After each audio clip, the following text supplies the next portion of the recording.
अस्सलाम वालेकुम, welcome to my YouTube family. कैसे हैं आप सब? उम्मीद करती हूँ सब बिल्कुल ठीक होंगे और बहुत सारे ड्रामा स्टोरी को बहुत सारा एंजॉय कर रहे होंगे। पहले तो मैं आज अपने सब व्यूवर्स का बहुत शुक्रिया अदा करती हूँ जिन्होंने मेरी वीडियो को पसंद किया, इसको लाइक किया, शेयर किया और सब्सक्राइब किया, और जिन्होंने अभी तक नहीं किया मैं उनका भी शुक्रिया अदा करती हूँ। और बहुत सारी रिक्वेस्ट करती हूँ कि सब मेरी वीडियो को ज़रूर लाइक कीजिए, शेयर कीजिए और सब्सक्राइब कीजिए। तो चलिए शुरू करते हैं आज की मेरी एपिसोड की रिव्यूज़ के बारे में। जैसा कि आप लोगों ने देखा होगा कि ज़हीर के वफ़ात के फ़ौरन बाद ही उसके घर का निज़ाम जो है वो बहुत ज़्यादा धर्म भरम हो रहा है। क्या हो रहा है कि जो उसका छोटा भाई है वो चाह रहा है कि हर चीज़ को जो है ना वो अपने कब्ज़े में कर ले। कब्ज़े से मुराद कि वो हर तरह का फ़ैसला करे उस घर को चलाने के लिए। उसको बड़ा, जैसे ज़हीर को एक बहुत ज़्यादा इज़्ज़त दी जाती थी, बहुत मान दिया जाता था, उसके फ़ैसलों को माना जाता था, इस तरह ही इसके फ़ैसलों को माना जाए। तो यहाँ तक तो थोड़ी सी इसकी बात ठीक भी है, लेकिन उसका तरीक़ाकार गलत है। पहले वो एकदम कहता है कि क्यों बिठाएं अपने बेटे को, वही करे सारा कुछ। तो जब वो सारा कुछ देखना शुरू करता है तो इन्वेस्टर लाता है, लेकिन ज़हीर से ये बात बर्दाश्त नहीं होती और कुछ उसको सिखाती है रहीला। अब रहीला ने जो काम किया है वो काफ़ी हद तक उसको आगे जाके परेशान करने वाला है। रहीला ने सारी जो है ना ज्वेलरी उसकी एक इंस्पेक्टर के साथ मिलके जो है ना वो चुरा लिया है। अब उसको उसने हिस्सा दे भी दिया है, लेकिन उसके आगे आने वाले मामलात में जो है वो ख़राब हो जाना है। लेकिन अब वो अपने शोहर को मीठी मीठी होकर सारी बातें सिखा रही है कि कैसे वो कारोबार पे जो है ना वो अपना कंट्रोल कर सके। लेकिन दोस्तों जो है ना फ़ाखिर अब बड़ी कोशिश कर रहा है कैसे कारोबार को संभाला जाए और इसको बचाया जाए, लेकिन वही बात है ना फ़ाखिर की कुछ समझ में आ रहा है। और उधर एनी के साथ भी वही कुछ हो रहा है कि एनी को पढ़ने के लिए बहुत मुश्किल हो रही है, उसको पढ़ने नहीं दिया जा रहा, उसको कभी किचन के कामों में लगाया जा रहा है, कभी उसकी दादो मना कर रही हैं उसको कि तुम अब प्राइवेट पढ़ो, और उसकी जो फुप्पो साइका है वो पूरा साथ दे रही है। हालांकि उसकी अपनी बेटी भी है और दूसरी की भी अपनी बेटी है जो कि एक ट्यूशन लगवा कर पढ़ी है। अब फ़ाखिर से एनी कहना चाह रही है कि मुझे पढ़ाई के लिए मेरे लिए आसानी पैदा करो, मेरे लिए फ़ैसला करो, लेकिन वो ख़ुद इतना परेशान है कि वो उसके लिए कोई आसानी नहीं कर पाता, बल्कि उससे वो उसकी वालिद की वजह से लड़ता है। अब वालिद ने किसी को भी नहीं बताया होता कि इसका जो है ना इन्वेस्टर इसका अपना ही साल है।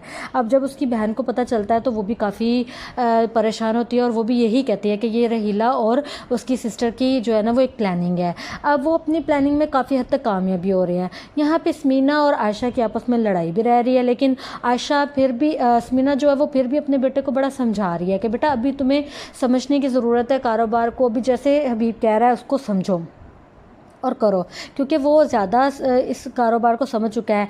अब एनी के साथ तो भाई दिन ब दिन बहुत मुश्किल होती जा रही है। पहले उसको पूरा 40वें तक कहा गया कि घर पे बैठ के तुमने पढ़ना है, अब उसको कहा गया कि तुमने साथ में रात का खाना भी तैयार करना है। अब यही बात इसने अपनी ताई से की तो उन्होंने कहा कि बेटा देखो ये तुम्हारी फूफो का तुम्हारी दादो का फ़ैसला है, अगर तुम नहीं मानोगी तो वो ना हो कि तुम्हें पढ़ाई और घर संभालने में से किसी एक को जो है ना वो हाथ से धोना पड़े। लेकिन तुम्हें भी ये पता है कि तुम्हें क्या छोड़ना पड़ेगा, तुम्हें अपनी पढ़ाई छोड़नी पड़ेगी। लेकिन वो फिर भी चाहती है अपने दोस्तों के साथ पढ़ना और बहुत सारा एंजॉय करना। लेकिन स्मीना भी अपनी सास को बहुत समझाती है और फ़ाखिर भी समझाता है कि क्या ज़रूरत है अभी एनी के सर पे इतनी ज़्यादा जिम्मेदारी डालने के, भी घर वाले हैं तो वो इस जिम्मेदारी को पूरी कर लेंगे। लेकिन नहीं, अब वो जो बड़े हैं वो थोड़ा थोड़ा आपस में लड़ना शुरू हो गए हैं, तो अब वो कैसे एनी की हेल्प करेंगे। और एनी फंस गई है।